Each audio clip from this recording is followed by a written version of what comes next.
Après les restaurants, il a décidé de voler au secours des hôtels. Philippe Etchebest est de retour ce soir sur M6 pour le premier numéro de Cauchemar à l'hôtel, une déclinaison de son émission Cauchemar en cuisine. Philippe Etchebest, bonjour. Bonjour. Vous souriez parfois ? Toujours. Non, c'est dur, hein. Je suis quelqu'un de très positif et heureux. Mais moi qui suis beaucoup vos émissions, parce que j'aime beaucoup ça, vous faites la gueule quand même dans l'émission tout le temps. Non, je fais pas la gueule. Je réagis à des situations qui sont pas toujours simples, effectivement.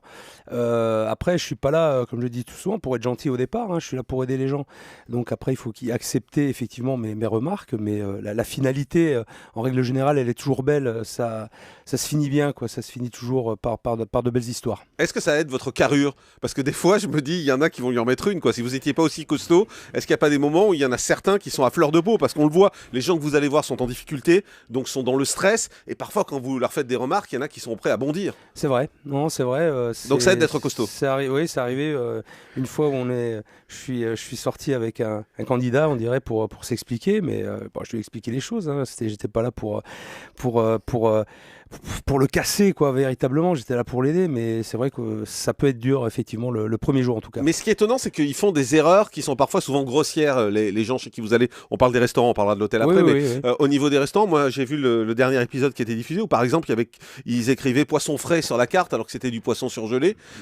Et on se dit, mais comment c'est possible, quoi ? C'est tellement évident. Mais il y a tellement de choses, on se pose tellement de questions finalement quand on voit cette émission. Beaucoup de gens se disent comment c'est possible, oui. Est-ce que c'est vrai, Mais c'est vrai, c'est la réalité, malheureusement, je dirais. Et les gens sont une telle spirale négative et de détresse qu'ils ne voient plus les choses, ils font plus attention à rien. Alors parfois, il y a le manque de professionnalisme, c'est pour ça que j'interviens aussi. C'est aussi pour faire de la formation, parce que c'est très important. Et c'est pour expliquer aussi qu'il ne faut pas se foutre de la gueule du consommateur non plus, quoi. C'est quand même important, toutes ces choses-là. C'est-à-dire qu'ils sont tellement embourbés qu'ils se rendent même plus compte des évidences. Ouais, c'est vrai. Non, mais ça peut paraître incroyable. Et moi, je suis là pour leur ouvrir les yeux. Et c'est en mettant des gifles, mais c'est virtuel, justement, que je leur fais prendre conscience de ces choses-là. J'ai 48 heures pour qu'ils basculent psychologiquement. Donc c'est vrai que c'est détruire pour mieux reconstruire derrière. C'est ma formule un petit peu, mais c'est ça. Et c'est ce qui se passe en fait. C'est que les gens, une fois qu'ils ont pris conscience effectivement de leurs erreurs, ils m'accompagnent après dans la formation et dans les explications que je peux leur donner. Mais restaurateur, c'est un métier. Vous devez quand même rencontrer des fois des gens qui ne sont pas faits du tout pour ça. Et ça arrive aussi, effectivement. Il est arrivé des épisodes où les gens n'avaient rien à faire dans un restaurant. Alors je ne cautionne pas ça, bien évidemment, parce que c'est un vrai métier. On devrait aujourd'hui pouvoir ouvrir un restaurant avec un bagage technique, sauf qu'aujourd'hui c'est pas possible. C'est différent. Qui peut le faire, ouais. C'est ça qui c'est un peu dramatique, je dirais. Sauf que il arrive aussi parfois que les gens sont dans des cas où ils s'étaient mis en association avec des restaurateurs qui les ont laissés tomber. Je pense à Kevin et sa mère à Moissac qui avait acheté ce restaurant avec des restaurateurs et au bout de 3 mois les restaurateurs les ont plantés. Donc ils se sont retrouvés à la tête de ce restaurant, ils ont investi dedans et quoi faire, voilà. Ils se sont retrouvés un petit peu dans la merde. Et ils vous appellent à l'aide dans ces cas-là. Alors jusque-là vous occupiez des restaurants, c'était un sacré boulot. Désormais les hôtels aussi. Ce qu'on sait moi c'est que vous avez une formation, une expérience du côté hôtelier. Bah oui, je suis légitime dans ce rôle-là puisque je suis hôtelier, je gère un établissement hôtel de 17 chambres. Donc je connais le secteur. Et quand vous allez dans les hôtels, et puisqu'on verra le premier épisode ce soir, c'est pareil, c'est la même situation parfois que dans les restaurants, c'est aussi dramatique. Alors c'est pareil, il y a souvent des problèmes, bien évidemment, on le retrouve assez régulièrement, des problèmes de propreté, d'hygiène, et ça m'exaspère. C'est pour ça que je pète souvent des câbles, mais ça je considère que la propreté, c'est tout le monde est capable de tenir un établissement propre normalement. Après il y a beaucoup de problèmes de management et de rapport humain. Et là on le voit notamment, on le verra dans le Cauchemar à l'hôtel où effectivement le patron a des problèmes pour déléguer et pour responsabiliser ses équipes. Et c'est ce que j'essaie de lui faire comprendre. Mais il y a des choses incroyables. Par exemple, on voit les femmes de chambre lavent les toilettes et les verres à dents avec les mêmes chiffons. Ah ouais, ça c'est... Mais on se dit que c'est même pas possible. C'est pas moi qui l'ai dit, je l'ai constaté et puis... Mais quand vous expliquez ça, qu'est-ce qu'ils vous disent ? Ils comprennent que c'est n'importe quoi ?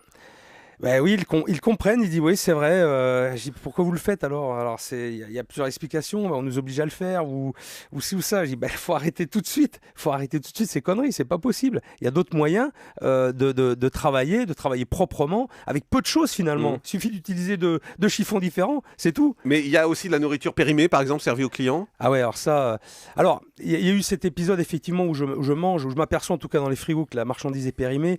et je mets tout à la poubelle, enfin pour l'offrir aux propriétaires, parce que j'ai horreur de jeter la marchandise. Périmé, ça veut pas dire que c'est pas bon. On peut manger un produit périmé s'il il est passé d'une semaine.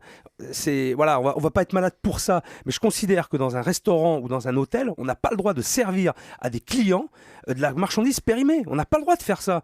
Et là aussi, là, je pète un câble à cause de ça, quoi. Il y a plein de marchandises périmées. Et voilà. Mais est-ce que quand on y va avec une équipe, on n'a pas tendance à accentuer le trait malgré tout? C'est la vraie réalité, ce que vous filmez? Non, attention, je vais être très clair, on accentue rien du tout. Moi, je suis en live, d'accord?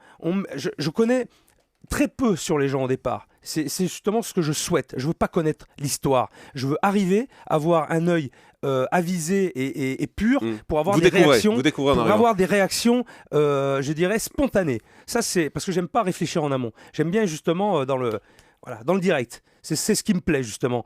Mais il n'y a pas de... Non, ce qu'on voit, je le découvre avec vous. Et ça me... Voilà, ça mais est-ce que vous avez vu ce matin l'interview dans le Dauphiné du patron de l'hôtel qu'on va voir ce soir? Il est furieux contre vous. Il est furieux contre vous. Il dit l'équipe a filmé uniquement les aspects négatifs en prenant soin de ne pas évoquer les points forts de l'établissement. Par exemple, la production a choisi la chambre qui a accumulé le plus de problèmes. Philippe Etchebest a fait son cinéma pendant 10 jours avec un comportement souvent agressif et parfois même grotesque. Nous avons été traumatisés par ce tournage et toute cette pression autour de nous. J'ai même failli arrêter le tournage dès le 2e jour. Le chef n'en a rien à cirer de nous. D'ailleurs, nous n'avons plus aucune nouvelle de lui depuis la fin du tournage. C'est ce matin dans le Dauphiné. Qu'est-ce que vous voulez que je réponde à ça? Votre avis? Qu'est-ce que je vais répondre à ça? Qu'est-ce que vous en pensez aujourd'hui de voir une réaction comme ça après être passé? Il dit nous. Lui peut-être, son équipe, je suis pas certain. Je suis pas certain que son équipe ait réagi comme ça parce que il avait une équipe extraordinaire. Voilà. Mais après, qu'est-ce que vous ressentez aujourd'hui? Parce que vous êtes passé, vous avez tenté de l'aider. Aujourd'hui, vous lisez ça dans le Dauphiné. Je vous le donnerai si vous l'avez pas lu. Je veux bien le lire. Ouais. J'ai fait mon cinéma. Je fais pas de cinéma du tout. C'est vrai que c'était dur. Il y a eu beaucoup de confrontations avec Monsieur Pirat. Il dit que vous n'avez montré que les points faibles. On a choisi une chambre. C'était une chambre qui louait. Je suis désolé. Et on a pris une chambre qui louait. Tout a été scénarisé, je me suis fait piéger, dit-il. Bah non, écoutez, non, il n'a pas été piégé du tout. C'est comme ça que ça se passe. Moi, j'ai mis l'accent effectivement sur les choses qui n'allaient pas, puisque j'étais là.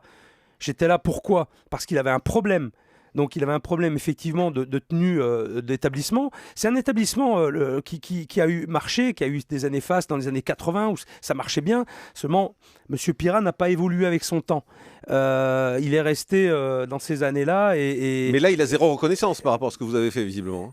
Oui, mais c'est à lui d'entendre après ce que je dis. Vous savez, je ne suis pas un magicien non plus et je le dis et je le répète.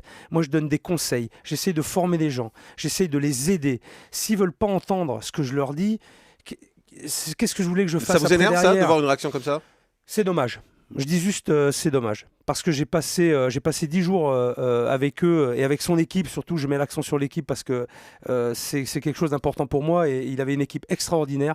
Et il n'arrivait pas à entendre les messages que voulait faire passer son équipe. Et pourtant, ils étaient dévoués corps et âme à cette maison. J'étais moi vraiment très touché par ces gens-là. Il dit qu'il n'a plus de nouvelles de vous depuis le tournage? Il n'en a pas eu, effectivement. Moi, j'en ai des nouvelles. J'ai des nouvelles de lui par l'intermédiaire de mes experts. Et par la presse? La presse, notamment, là, effectivement. Mais les experts prennent des nouvelles. Alors, il pourra dire ce qu'il voudra, mais les gens sont accompagnés et suivis. C'est les experts qui prennent des nouvelles et pas vous directement. Voilà, s'ils ont besoin d'un soutien, les experts sont là. C'est le but aussi du programme, c'est de ne pas laisser les gens seuls après. Moi, il faut savoir que je les débriefe. Alors, ce que dit pas Monsieur Pirat, c'est que pendant 2 heures, avant de partir, j'explique bien ce qui va se passer. J'explique bien ce qu'il faut faire. Voilà, après... Voilà, je peux pas aller contre ses propos. Je dirais tant pis pour lui, voilà. Europe